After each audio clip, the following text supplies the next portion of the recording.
Well, for the last little bit, I've been trying to build some more storage area for the stuff that I'm getting ready to put in my little shop. Here's a lot of the wrenches. All the ones on the bottom here, just Craftsman, classic USA Craftsman. Seem to be very prevalent out there. And then there's some other ones. There's Craftsman over here. There's Honda wrenches. I'm gonna call them Honda wrenches. No KD.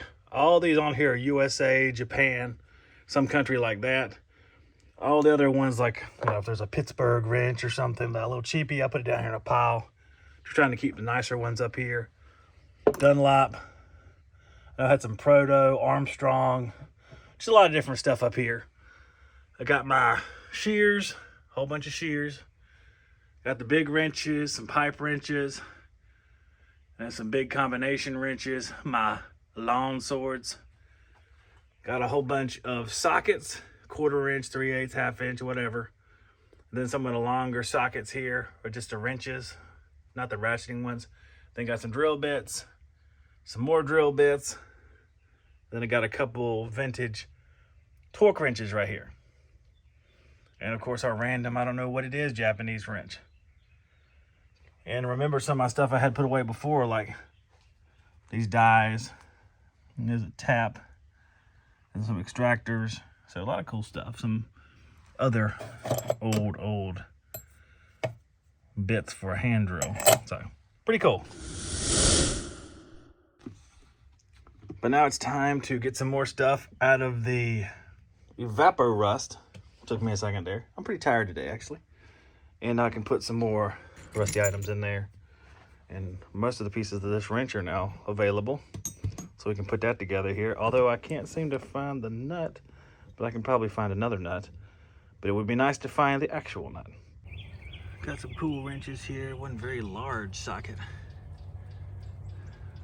Big socket adapter from 3/4 to 1 inch. A couple more. A little socket adapter for an impact driver. So let's clean them. I was cleaning up some more wrenches here and I found this one's kind of cool. It's a made in Japan. It looks like the Suzuki symbol almost, so I'm not sure, maybe you guys recognize that. Made in Japan. It's got that mark right there as well. And 4K1, so I might look that up later. But I'm getting all the rust off of them with the wire wheel, and then I'm going to scrub them down. I got one more left, one of our vintage antique style wrenches. Then I can clean them up and put them over there on the table in preparation to go on the wall. I need some more magnetic holders, just because that's the easiest way to do it, I think. What's cool about this one is this one's so old, you can see that this side was probably facing downward because this side is much smoother. So this was probably laying at the bottom of a toolbox, having that dampness on the bottom. And these are cool. I like leaving them, there's a little bit of rust on them. I'm gonna drop it in Evapor Rust to get the rest of the rust off. And then we can kind of coat them in oil just to make sure they're taken care of. 5/8 is our size here, I believe. And I don't know that I see any other markings on these things. What's cool is I found all these sockets and I'm cleaning them up and just all sorts of stuff here. I think one of them was Performance Tool. These are all big sockets, look like impact sockets. This one's the Performance Tool one. Axle nuts, so for working on cars there. Or I guess they're car axles. I'm not sure what this one is. Maybe you guys can help me with that. What is this one right here? Has a little split down the side. And this one is square. And let's see. This is from Reliable Equipment. And this is REL-ED 1618. So I guess I can look that up. We can find out. A 1 1/16. So some cool bigger sockets here. Now it's just on to a whole bunch of wrenches. I have these Pittsburgh snap ring pliers, pretty big ones. I think I'll end up selling these for about $5. They probably cost just a little bit more than that. Brand new. They clean up pretty nice. I still got to kind of clean the head up here where I sprayed it with WD-40, of course. I think I have another set down in there. So this is a nice little addition right here. I use this Purple Power stuff to clean off the handles, and that seemed to work really, really well. So far so good on that. I bought some Goof Off too. Goof Off comes in handy when you gotta get sticky stuff off. Now I'm looking at the other set of those snap ring pliers. And these things are pretty sizable. I mean, there's my hand. So you can see that they're probably 10 or 12 inches long. So they're big snap ring pliers. Probably, I'm guessing, for automotive guys, because there seems to be some other automotive tools here. Only snap ring pliers I have are smaller ones, much smaller, for repairing tools. So we're gonna see how this cleaner works. I'm gonna zoom in. We'll see the handles. I'm gonna spray them off and wipe them off.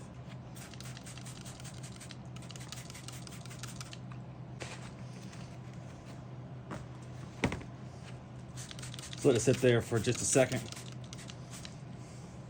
You can see how dirty they are. They have that same junk that every pair of pliers has on its handle. All right, let's see if we can get this stuff off of here. And it looks like it comes off pretty easy. I was kind of surprised how good it was.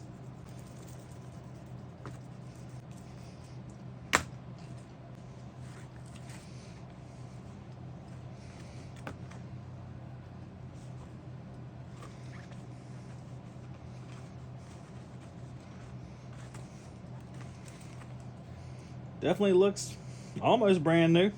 Pretty close. Don't want to set it back down on this big old dirty spot. But I'm going to put some WD-40 on it right here. Best decision I made putting it in the spray bottle.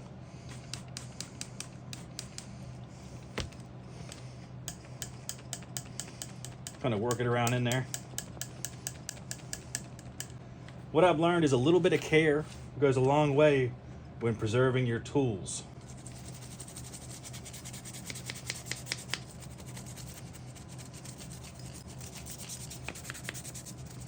You can see all that rust that came out of there when I was moving it around. It's trapped inside of that mechanism.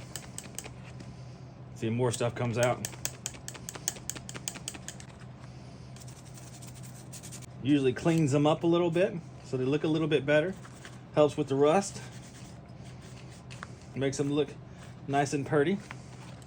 So there we have snap ring pliers. Looking a lot better. All right, we got a really nice set of nippers right there. These are from Channel Lock. You can tell from the color of the handle and from the word Channel Lock. Ow! It's comedy. They're 14 inches long. You can see the handle on these bad boys. It's one of the ones that looks like every handle does.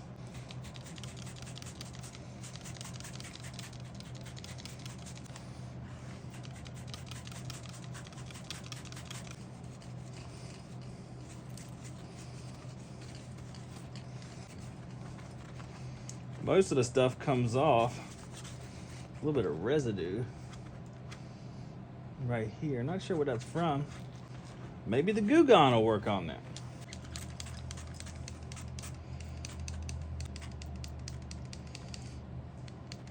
Apply directly to surface. Allow goof off to penetrate for a couple of minutes. Wipe off with a clean, absorbent cloth. Well, I'm gonna use a dirty, absorbent t-shirt. Well, my internal body clock tells me it's been about 2.13 minutes or so. Seems pretty specific. So let's see what happens here when I try to wipe it off.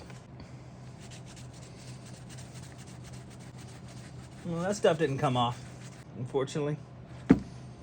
It's still there. There's still some residue right there. Not sure how to get that off without, I don't want to damage anything, so you guys give me your best guess on what you think will take it off. And I'll get back to my normal operating procedure of inundating with lubricant. Work it on in there, work it on in there. Oh man, that was pretty rhythmic. I could be like Tay-Tay Swift, come out with some great songs. Maybe I could do a duet with Tay-Tay. Zach and Tay-Tay, greatest hits. They're a pretty good tool. Those are good ones.